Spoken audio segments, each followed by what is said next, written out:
It's that feeling when the energy in the room shifts, when the air gets sucked out of a moment, and everything starts to feel wrong.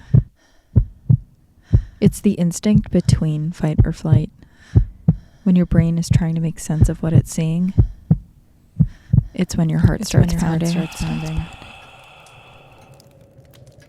Welcome to Heart Starts Pounding, a podcast of horrors, hauntings, and mysteries. I'm your host, Kaylin Moore. We're deep into our summer series here on the show, and today I want to talk about something that's been on my mind for a while. Picture it. You're relaxing on the beach all day, soaking up the sun on vacation, and then you retire to your room at the resort at the end of the night. The cold water from the shower feels good on your sun-worn skin, and the thread count of the sheets is so lovely. You fall asleep in just a few minutes, ready to do it all again tomorrow. But sometime around 3 a.m., you wake up to a noise in your room. Maybe it's just the breeze coming through the window, but maybe it's something else. The place you're staying at, as beautiful as it is, has a dark past. Many resorts do. It's just that the tourism industry has done a pretty good job of making sure that you don't know that. Well, today, I want to dive into the dark history of a few summery locations and the ghost stories that accompany them. We're going to look at a Jamaican resort that's said to be haunted by a witch. And then I want to tell you about the sunny Californian hotel and the mysterious tragedy that happened on its grounds. And as a reminder, you can listen to this episode and every episode, including archived episodes, ad-free by subscribing on Patreon or Apple Podcasts for just $5 a month. You'll also get an exclusive bonus episode each month. So far this summer, we've covered Ouija board horror, and I just released the newest bonus episode on secret societies. I'm really excited about that one, and like every bonus episode, this idea was voted on by the Patreon High Council tier. If you want to listen and you're not a subscriber, you can also do a free trial on Apple and Patreon to test drive, and the links for those are in the show description. And if you sign up for Patreon now, you'll get a free Heart Starts Pounding Rogue Detecting Society sticker featuring our friendly neighborhood ghost, Jinx, when you hit your third month of subscription. I'm obsessed with these stickers. I actually can't wait to get mine and put it on my laptop. If you want to see what they look like, I'll put a link to heartstartspounding.com/stickers in the show notes. So again, ad-free listening, exclusive monthly bonus episode, and free trials on Apple Podcasts and Patreon. Okay, we're going to get into it after a short break. I want you to picture a grand mansion standing tall against a backdrop of a clear blue sky, framed by lush greenery and tropical flora. This is Rose Hall, an 18th century Georgian mansion perched on the hills overlooking Montego Bay, Jamaica. With its whitewashed facade and imposing stone steps leading up to the entrance, it radiates an air of elegance and grandeur. Rose Hall sits over the sea, and from its front steps, you can see the turquoise water glistening in the sun just past a field of manicured grass. And while it's a beautiful summer stay for families on vacation, guests often complain of, well, strange things that happen inside. Take, for instance, the story of a woman who stayed at Rose Hall in 2007. One night, she lay in bed fast asleep when she heard a banging on her door. She rolled over to one side to check the clock, and the red glow said 2:30 a.m. through the darkness. Maybe she imagined the sound, she thought, as she drifted back to sleep. But there it was again. This time, her eyes shot open. The room was so dark, shapes danced in her eyes as she looked around the room. She reached for her husband to nervously wake him and ask him to see who was at the door, but he wasn't there. Terrified now, she tiptoed out of bed and bumbled her way over to the door in the dark, where she held her eye to the peephole. Outside was the shape of a man, It was her husband? She pulled open the door. "What are you doing out there?" But her husband looked confused. "What do you mean?" he asked. "You asked me to come out here." Her husband proceeded to tell her that a few minutes prior, she had apparently woken him from his sleep and told him to go out into the hall. But she didn't. She was dead asleep, and she had never been one to sleepwalk or talk. Her mind immediately went to earlier that day when the couple, along with their 10-year-old daughter, had done a tour of the grounds of Rose Hall, where they heard the terrifying stories of the resort's history and how strange occurrences like this weren't that uncommon. And it's true, Rose Hall has a devastating past. It was first built by a man from England, Henry Fanning, on a plot of land he had purchased to build a large sugar plantation on. Henry named the hall after the woman he was about to marry, Rose Kelly. He would never be able to enjoy the home, however, because he passed away shortly after the wedding.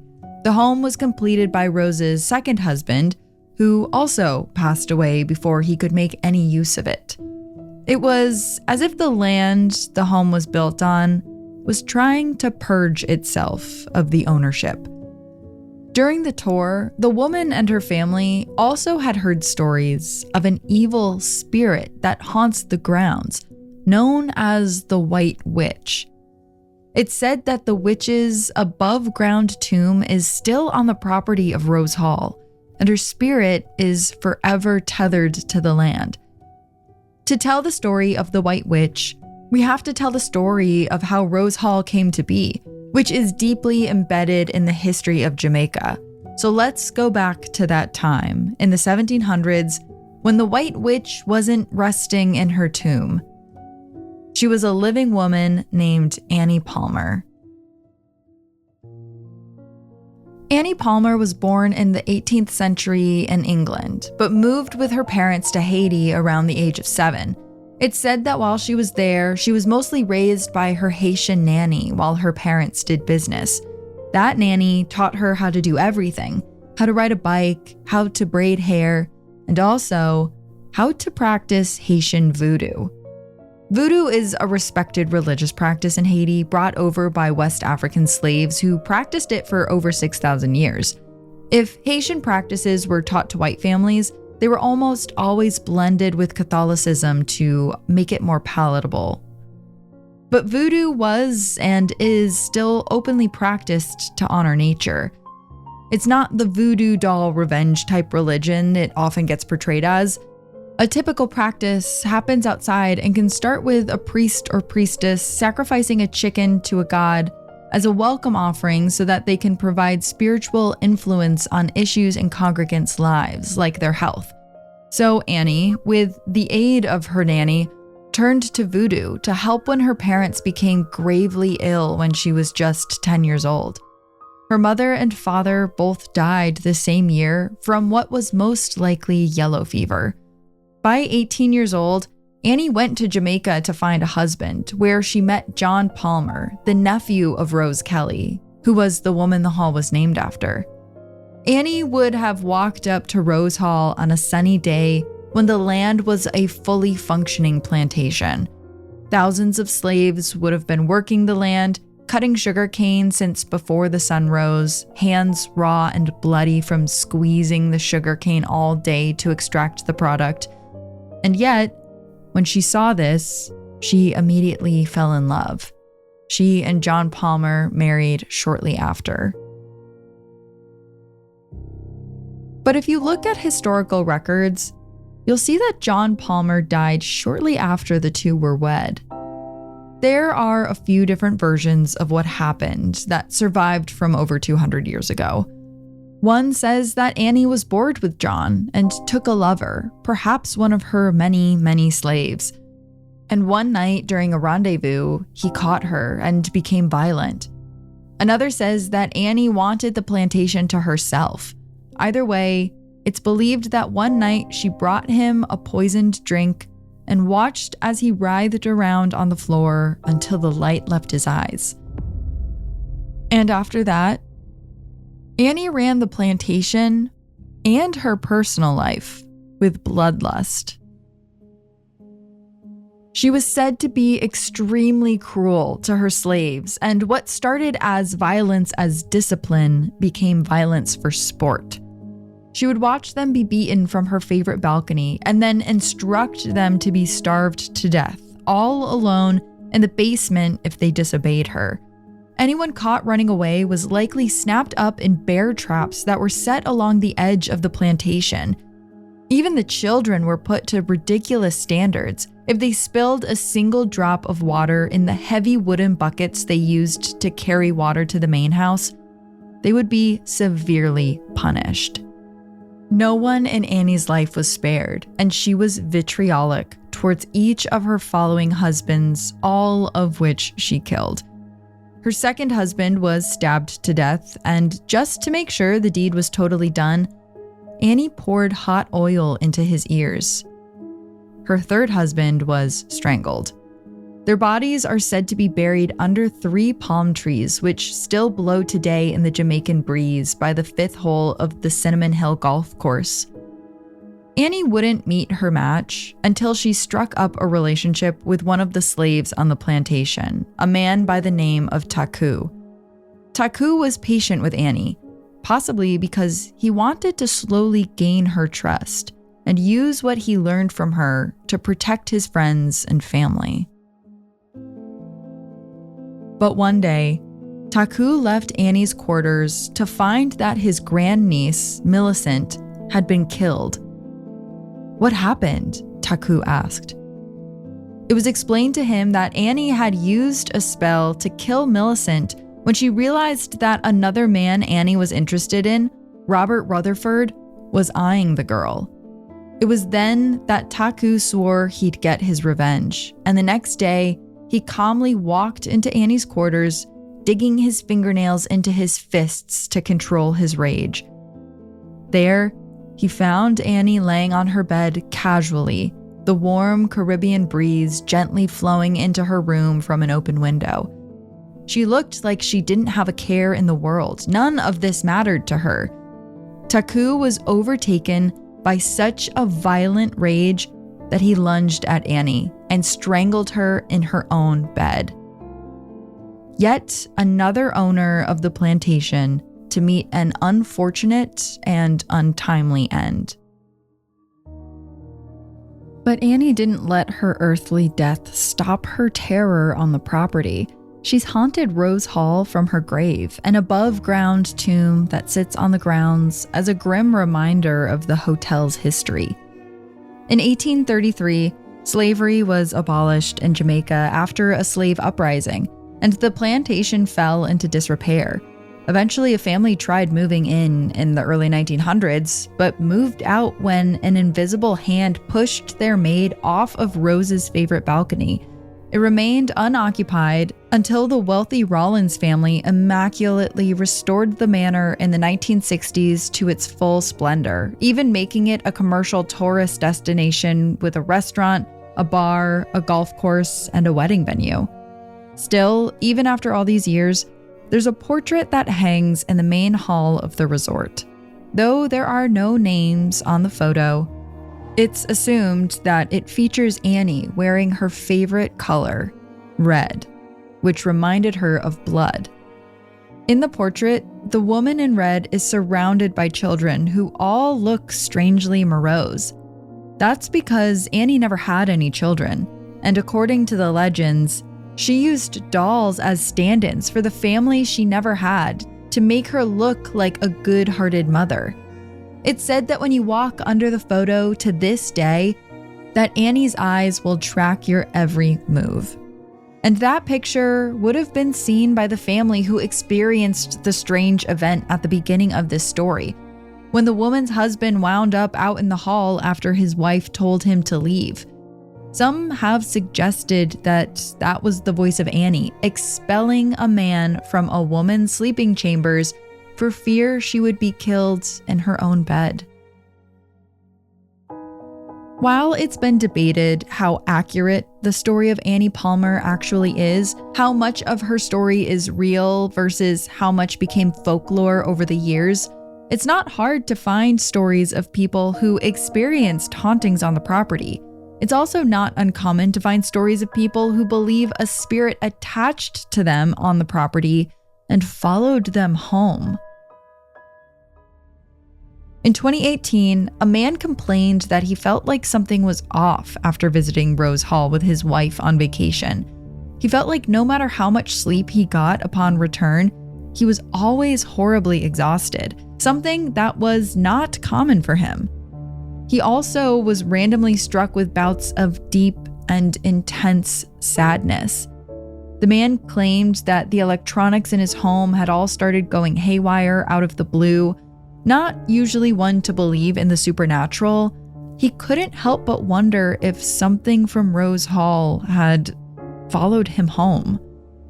Another woman couldn't shake a recurring nightmare that she was photographing Annie's apparition, even when she had made it all the way back home to New York. In the dream, her camera would be smashed as she tried to capture a photo of a white figure. She would awake from the dream feeling like she was being suffocated in her own bed, her heart beating out of her chest. Whether or not you believe in the ghost of Annie Palmer, the White Witch, Rose Hall was built on land that didn't want it by people who died untimely deaths trying to complete their vision. And to me, it makes sense that now as people come to the island to visit, to marvel at its horrors and indulge in its beauty, they feel as if something is trying to expel them from the land and occasionally haunt them even when they make it home. Is it the ghost of Annie Palmer who haunts Rose Hall? Or is there something else? Something that belonged to Jamaica way before Annie even went there that's causing these disturbances? More after the break. I wouldn't be able to do an episode on haunted resorts without talking about the infamous Hotel Del Coronado in California. Nestled along the sun-kissed shores of Coronado Island in Southern California stands an iconic red-roofed edifice that has witnessed more than its fair share of history and mystery. This opulent Victorian beachfront resort has graced the coastline since 1888. Its gleaming white facade and striking red turrets rise against the backdrop of the serene Pacific Ocean, presenting an image of timeless elegance and grandeur. But, as with many beautiful and interesting things I talk about on this show, there's much more to the Hotel Del Coronado than its hauntingly beautiful design. Just ask Cecilia, who worked in the hotel's gift shop starting around 2008. When Cecilia would help guests in the gift shop, she would ask them how they were liking the hotel, and sometimes they would get this look on their face, like they had something on their mind, but they were afraid to tell her. Almost like they thought she would think they were crazy if they said anything. But usually they did. They would nervously ask her, "Do you think the hotel is haunted?" Guests would go on to describe strange things that were happening in their rooms, like how they would close the windows and turn off all the lights when they left for the day, only to come back and find that every light and fan was somehow on. And yet, everything else would be right where they left it. It's not like their room had been serviced. Or how sometimes the volume on their TV sets would randomly switch to full blast. Or how in the dead of night, the censored light in the bathroom would go off, even though no one was in there. According to Cecilia, this always happened between 4 and 4:30 in the morning. Cecilia was never surprised when guests told her their stories because it happened so frequently. And to be honest, she experienced quite a bit of strange activity herself just working in the hotel's gift shop. It usually started with the lights flickering. She felt like that signaled that something was about to happen. And then an object like a book or a pair of binoculars would fly off their display case and onto the floor. Sometimes she'd come into work and find that not only had the books flown off their shelves, but they had arranged themselves near the threshold of the room. One time, Cecilia noticed that a marble game on display was missing 3 marbles. Maybe it was just some kid that came in and jacked them without anyone noticing. It was annoying, but it was just the display game, so she left it alone. However, 2 months later, she noticed that 2 of the marbles had reappeared in the game. No stranger to the weird things that happened at the hotel, she jokingly said out loud to whatever was haunting the store, "If you're going to bring the marbles back, at least bring all of them." Just then, a perfume bottle across the room smashed onto the floor a few feet away from where it was displayed. Cecilia was the only one in the store when it happened. When asked exactly what she thought was going on, she explained that she believed there were a few spirits that haunted the grounds at the Hotel Del Coronado, but the most prevalent one, and the one that comes up the most when you research the history of the hotel, is the spirit of Kate Morgan. On Thanksgiving Day, 1892, a 24-year-old woman checked into the Coronado under the name Lottie Anderson Bernard. She had no luggage with her, yet she didn't give a checkout date. The clerk assigned her room 302 for $3.80 a night. That included all meals, and he sent her on her way. For the next 5 days, the young woman stayed in the hotel. At first, her demeanor was chipper. She was drinking whiskey cocktails and riding horses, but staff would later testify that as the week progressed, she seemed to become more ill. "I'm dying of stomach cancer," she told one staff member. Another, she told she was suffering from neuralgia, which was causing her severe pain, but that she had a brother who was a doctor who would be arriving any day to look after her.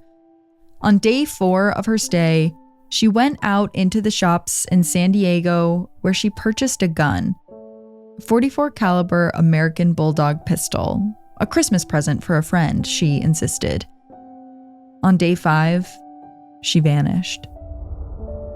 It wasn't until the next morning, when an electrician was walking down towards the beach after the storm, that he saw the body of a woman sprawled out on the steps of the beach path, a bullet hole in her right temple.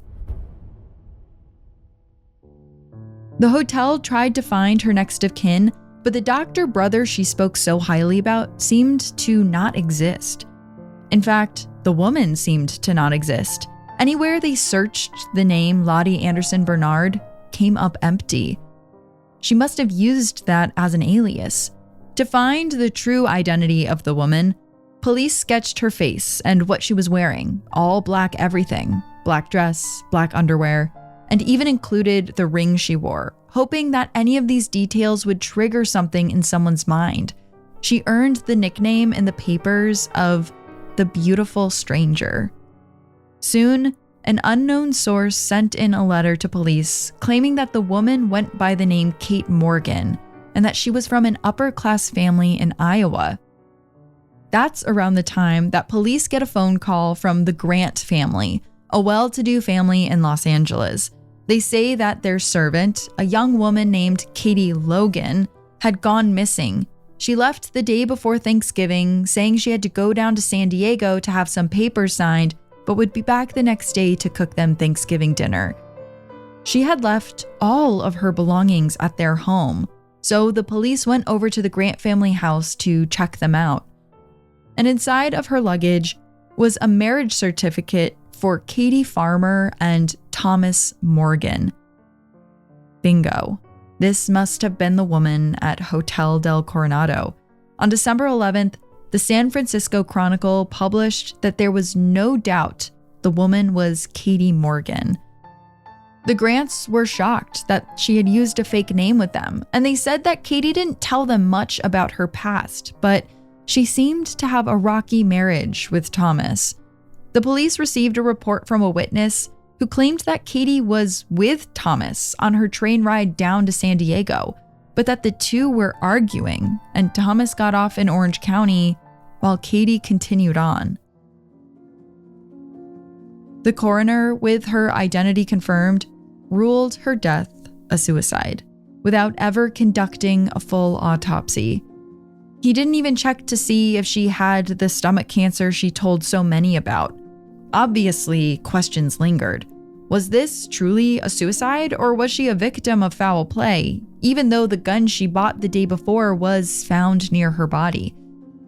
Did Thomas come back to find her in San Diego and murder her on the beach? What were they arguing about on the train? Conflicting testimonies at the inquest only fueled speculation. Rumors started spreading that Katie was actually heading to the hotel to meet a lover after it was revealed that really she was estranged from her husband. Kate's family in Iowa insisted that it couldn't have been a suicide, but what it was, we may never know. There's a lot we won't ever know about Kate. Like, why did she lie about her illnesses? Why did she tell the Grants she would be back to cook Thanksgiving dinner? And if she was from a well-off family, why did she move to California to be a servant? And perhaps it's this unknown bit of Kate's history that has prevented her from ever leaving the property. To this day, guests and staff report encountering Kate's restless spirit. Usually, it starts with her initials.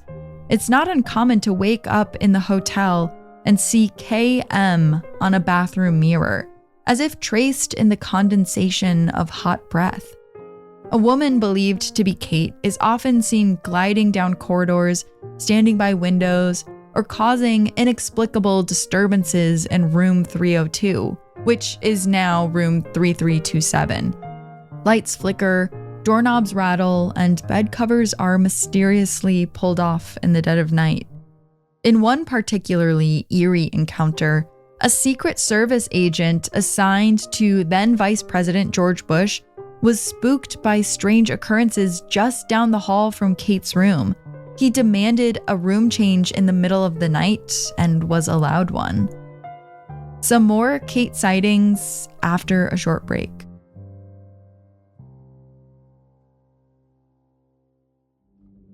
In 2023, a woman named Luneth B. was staying at the hotel during a trip down the California coast. She hadn't heard much about it, certainly not that it was haunted. But that night, as she lay in bed with her partner asleep beside her, they both awoke at 3 a.m. to the feeling that something was off. They couldn't fall back asleep no matter how hard they tried. They said it almost felt like something in the room was preventing them from going back to bed.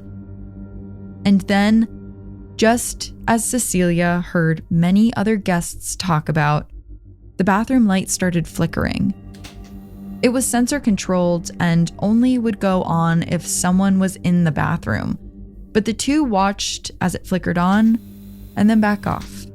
Flickered on and then back off. The two jumped out of bed and decided to walk up and down the beach until the sun rose in a few hours. They were too afraid of what was in that room. When they came back later in the morning, they told the woman at the front desk what happened, and her face went pale. She informed them that they were staying in Kate's room and told them her story. They didn't want to believe that's what was happening, but when they got back into the room, the light was back on, even though they made sure to turn it off before they left. That night, Luneth slept a little better. She had closed the bathroom door and put a towel under it, just in case whatever it was came back. And sure enough, when she woke up, the bathroom light was still on.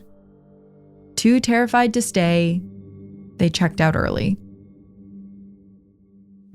There's also the story from 20 years ago when a 12-year-old girl stayed at the hotel. She was thrilled by the glamour of the Coronado with its old Hollywood touches and dutiful bellboys.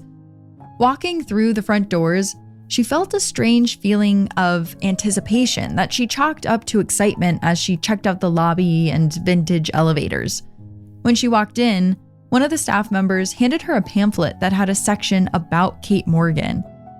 She remembered being entranced by the ghostly story of Kate, and she turned the pamphlet over and over in her hands, reading everything she could about the young woman's story. But that excited feeling slowly turned into feelings of dread after she reached the downstairs area by the gift shop Cecilia would eventually work at. The more time she spent in that area of the hotel, the worse she felt. She wondered if she was just scaring herself by reading so much about Kate. Up in the room with her mom and sister, she lied on the bed and read her book. Her father decided to go out into the hall to grab some ice, leaving the door open behind him, but as he did, the door violently slammed shut. Her dad came back in and asked, honestly, what any dad would have, "Why the hell are you all slamming doors?" But in the room, he found 3 women, scared stiff, with all the color drained from their faces. He tried to calm the mood by playfully asking if they had seen a ghost or something, and the little girl's stomach dropped. How could the door have slammed shut so violently? The windows had been closed and there was no draft. And later, she nudged the door to test it out, but it hardly budged. It was really heavy. It would have taken some extreme force to close the door like that. She felt there was no explanation other than the ghost she was so excited about was making her presence known. When Cecilia was asked what was haunting the hotel, she said there were a few things, but only one of them was Kate. She doesn't think Kate's the only spirit there. And when I was researching the hotel, I read tons of old newspapers looking for whatever else I could find on it. And to my surprise, I found another story that resembles Kate's from just a few years after her death. In 1907, 2 fishermen were out on the beach by the Hotel Coronado when they stumbled upon the body of one of the hotel's guests. He was sprawled out not too far from where Kate was found, but that wasn't the only similarity. He, too, had a gunshot wound to his head. His name was Amos Anderson, and he was also from a wealthy out-of-state family. The cause of his death was ruled suicide, but not many other details about the man are known. Is it possible that Amos is also haunting this hotel? Kate's not the only guest to have suffered a tragedy on the grounds, and perhaps she's not alone in haunting it. So remember that this summer as you head out on your vacations if you're lucky enough to do so. Every place has a history. Don't let the tourism industry hide that from you. Dig it up and tell everyone, just like I'm doing. This show really is never going to be invited to stay at a hotel, is it? Okay, that's almost all I have for you. I mentioned at the beginning of the show that the Patreon High Council tier chooses the monthly bonus episode. Well, they also get access to a weekly show called Footnotes, where I talk about things that didn't make it into the episode and go through photos and videos and other research I collected. I film these and put them up on Thursday nights after the episode comes out. For this one, I've got some ghosty photos to share, some really scary ones, and I've also got a special guest that some Heart Starts Pounding superfans may remember, and that is Leo. Here's a brief excerpt from our convo. This is an image that I thought was really spooky. So this image comes from a person whose father worked at the hotel for decades. And he took this photo one night and showed his daughter, who posted it. What do you see when you first look at this image? An ugly rug. In a long hallway? In a long hallway, and it's dark and creepy. Okay, let me zoom in. Look at this blur in the middle of the hallway. Interesting. What do you think about that? It's not like off to the side or like floating. It looks like it is like someone standing. Yeah, it's in the middle of the hallway. It's the height of a woman. It's on the 3rd floor by her room. The evidence grows. It's very eerie. This, I think they say, is the biggest evidence caught on camera of something peculiar happening near her room. I'd be inclined to say that, yeah, that might be an apparition. Because it's like, okay, yeah, maybe it is a smudge, but it's like, it's in the middle of a hallway. It looks like it's someone standing there and it's near her room. Yeah, that's the scariest part. I know, the longer I look at it, the more unsettled I feel. So yeah, that's what you have to look forward to on this week's footnotes. If you're interested in joining the High Council tier on Patreon, check out the link in the description. This has been Heart Starts Pounding, written and produced by me, Kaylin Moore. Heart Starts Pounding is also produced by Matt Brown. Additional research by Marissa Dow. Sound design and mix by Peachtree Sound. Special thanks to Travis Dunlap, Grayson Jernigan, the team at WME, and Ben Jaffe.